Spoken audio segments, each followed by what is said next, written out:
Hello everyone, today I will show you how to check previous purchases on iPhone, and here's how it is done. There are multiple ways to track your purchases on an iPhone, and I will guide you through 3 different apps for this purpose. Let us start with the App Store. Open the App Store and tap on the profile icon in the top right corner. You will immediately see an option for purchase history. This section displays all the apps you have bought, subscriptions you have renewed, and in-app purchases you have made.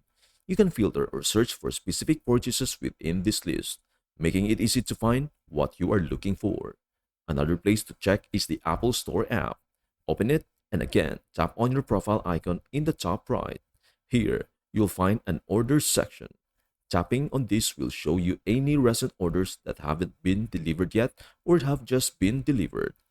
This is particularly useful for tracking physical items you have ordered through the Apple Store app. Lastly, for movies or songs you have downloaded, open the iTunes Store app. If you have purchased any songs or movies, you can find them by tapping on More at the bottom right of the screen, then selecting Purchase. This section will display various music, TV shows, or other media that you have bought.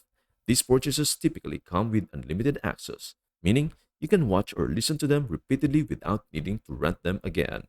And that is everything you need to know about how to check previous purchases on iPhone. Before we end, may I humbly ask you a favor? Please do like, share, and subscribe to our channel. This means the world to us. Thank you so much for watching. We hope to see you in our next video.